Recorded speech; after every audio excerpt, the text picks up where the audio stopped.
So hello everyone, welcome back. Yes, this side Apology as per name info JEE 2027.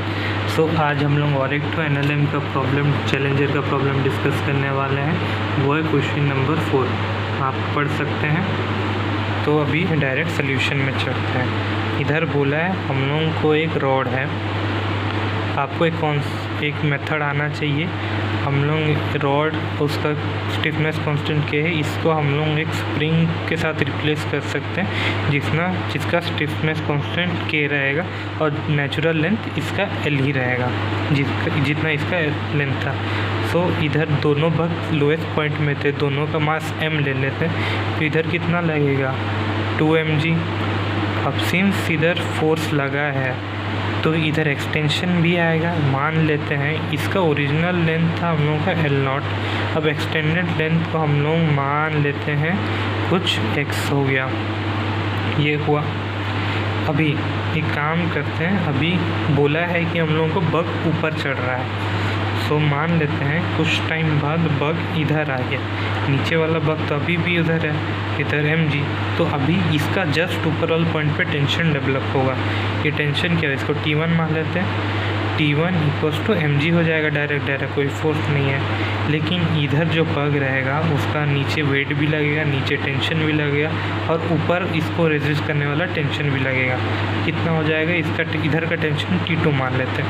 तो T2 क्या हो जाएगा 2 mg, T1 plus उसका wait mg।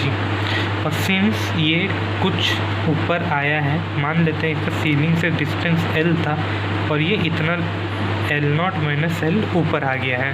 तो since ये ऊपर आया है, इधर फोर्स लग रहा है नीचे, तो ये भी एक्सटेंड हो जाएगा। इसको मान लेते हैं y। नाउ अभी क्या करते हैं, ये पॉइंट से दोनों को अलग अलग स्प्रिंग मान के रिप्लेस कर देते हैं। तो क्या हो जाएगा, ये एक पहला स्प्रिंग, ये हो जाएगा दूसरा स्प्रिंग। सो इसका स्प्रिंग कांस्टेंट को K2 मान लेते हैं, इसका स्प्रिंग कांस्टेंट को K1 मान लेते हैं। ये सिमिलर सा केस हो गया स्प्रिंग कटिंग का। सो हम लोग को स्प्रिंग कटिंग में क्या है, K × ओरिजिनल लेंथ हमेशा कांस्टेंट रहता है। तो K1 × इसका लेंथ कितना बच जाएगा, इसका लेंथ हो जाएगा L0 - L। ये L0 - L का था, ये L का था। तो K1 × L0 - L K1 हो जाएगा। K1 क्या हो जाएगा, K × L0/L0 - L। सिमिलरली फिर K2 में क्या हो जाएगा, K2 हो जाएगा, इसका लेंथ था L, क्या हो जाएगा K L0/L। ये हो गया।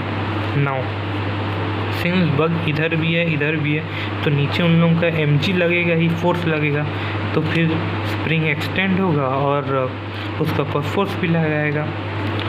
सो और ये क्या है, फोर्स ऊपर लग रहा था, टेंशन लग रहा था और ऊपर इधर क्या kx लग रहा है, स्प्रिंग फोर्स लग रहा है, तो दोनों बराबर हो जाना जी। तो T1 = K1 × एक्सटेंशन जो था, T1 क्या है mg, K1 क्या है K L0/L0 - L। अभी एक्सटेंशन क्या हो जाएगा, इनिशियली जब दोनों बग नीचे था टोटल एक्सटेंशन था L। फिर जब ये ऊपर आ गया तो फिर इधर ये थोड़ा सा श्रिंक हो जाएगा और ये पार्ट थोड़ा नीचे आ जाएगा। तो हम लोग इसको एक्सटेंडेड लेंथ को y बोल दिए थे, तो y। फिर इसका ओरिजिनल लेंथ कितना था L0 - L, तो इसको L0 - L से माइनस कर देंगे और इसका अगर हम लोग क्रॉस मल्टीप्लाई करें L0 - L K L0 = x - y - L0 + L। Equation मान लेते हैं। फिर सिमिलरली हम लोग क्या करते हैं, T2 के लिए भी लिखते हैं, T2 = K2।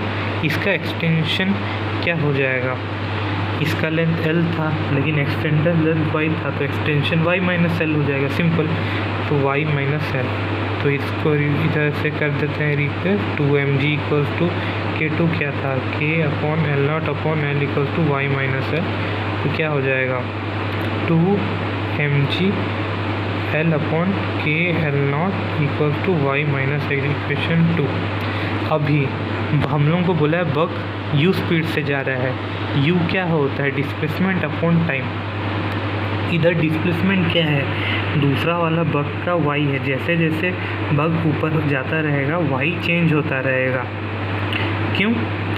जैसे जैसे जाएगा इधर फोर्स का पॉइंट इधर आ जाएगा और एक्सटेंशन चेंज होता जाएगा, यानी y भी चेंज होगा, l भी चेंज होगा।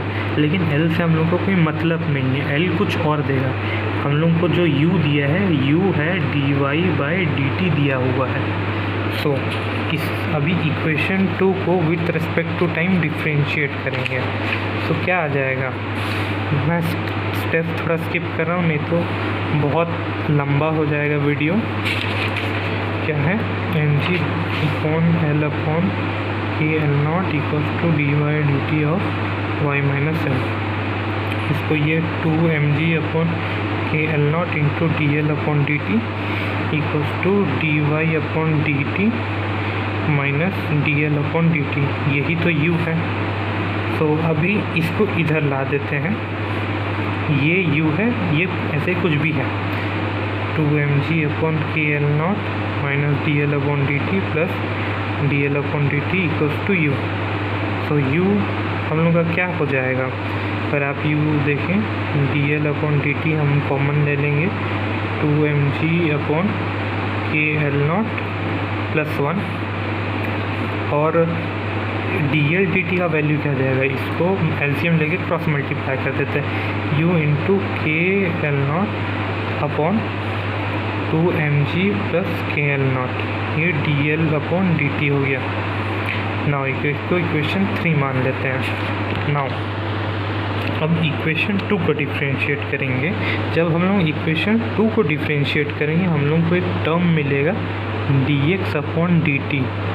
अब ये क्या है, ये है सेकेंड बग का स्पीड, जितना स्पीड से वो डिस्प्लेस हो रहा है, क्योंकि बग तो नीचे ही रहा। जब दोनों बग नीचे था तो इसका एक्सटेंशन l हो गया, x हो गया था। जब बग पर गया तो फिर ये स्प्रिंग, ये जो हम लोग का रॉड है, ये पहले थोड़ा सा श्रिंक हुआ होगा, फिर खींचा होगा थोड़ा सा, तो यही तो क्या हो रहा है, ये तो कांस्टेंट है लेकिन x चेंज हो रहा है। यानी कि अगर हम लोग x को टाइम के साथ डिफ्रेंशिएट कर देंगे तो हम लोग को सेकेंड बग का स्पीड मिल जाएगा, जो हम लोग को पूछा हुआ है। तो इक्वेशन 2 को हम लोग डिफ्रेंशिएट करेंगे, ये क्या हो जाएगा, इक्वेशन 2 को dy/dt करने से क्या हो जाएगा, देखिए इधर mg/k L0 कांस्टेंट है तो बाहर निकल जाएगा डायरेक्ट। क्या होगा, mg/k L0 × dy/dt of L0 minus L = dx/dt minus dy/dt। बस मैं कुछ नहीं कर रहा हूँ, मैं बस डिफ्रेंशिएट कर रहा हूँ, minus dl0/dt plus dl/dt। dl0/dt original length था, वो तो कभी चेंज नहीं होगा। सिमिलरली इधर भी वही आएगा, उसको 0 कर देंगे, क्या हो जाएगा, mg/k L0 माइनस नहीं multiplied by minus of dl/dt, ये आ जाएगा। dx/dt को ऐसे ही रहने देते हैं, इसको हम लोग को यूज मान लेते हैं, और dl/dt को भी ऐसे ही रहने देते हैं। अब u को इधर ला देते हैं, dl/dt को भी इधर ला देते हैं, तो u minus dl/dt whole common में ला देंगे, क्योंकि इधर प्लस से इधर जाने से माइनस हो जाएगा। क्या हो जाएगा, mg/k L0 प्लस 1 = dx/dt। अब इधर एलसीएम ले लेते हैं, dl/dt mg + k L0 = dx/dt। अब k L0 का वैल्यू इधर से सब्सटीट्यूट कर देते हैं, u × k L0 upon 2mg + k L0 into mg + k L0 upon k L0 से k L0 कैंसिल हो जाएगा, dx/dt आ गया। अब u कॉमन लेते हैं, y minus of mg + k L0 upon 2mg + K L naught equal to D X upon D T आ गया। अब इधर से हम लोग एलसीएम ले लेते हैं। ये क्या आ जाएगा, u into 2mg plus K L naught, I hope दिख रहा होगा, फिर minus mg minus K L naught upon 2mg plus K L naught equal to D X upon D T. क्या आ जाएगा, के एल नॉट कट गया, तो ये u into M G upon 2mg plus K L naught equal to D X upon D T. Therefore D X upon D T क्या हो जाएगा, u M G upon 2mg plus K L naught. हम लोगों का ये answer आ रहा है। Check कर लेते हैं क्या आंसर में है, सी नहीं है, डी नहीं है, बी भी नहीं है। आप देख सकते हैं हम लोगों का ऑप्शन ए आंसर आ रहा है जो हम लोग सॉल्व किए। आई होप दिख रहा होगा, देख सकते हैं, जूम कर ले। हाँ, M G U upon K L naught plus 2mg, M G U upon K L naught plus 2mg। Answer भी हम लोग चेक कर लेते हैं। एकदम क्वेश्चन नंबर 4 है, क्वेश्चन नंबर 4 का आंसर ये है। तो हेंस हम लोग का आंसर सही आया है। आई होप आपको एक्सप्लेनेशन समझ में आया होगा। बाय।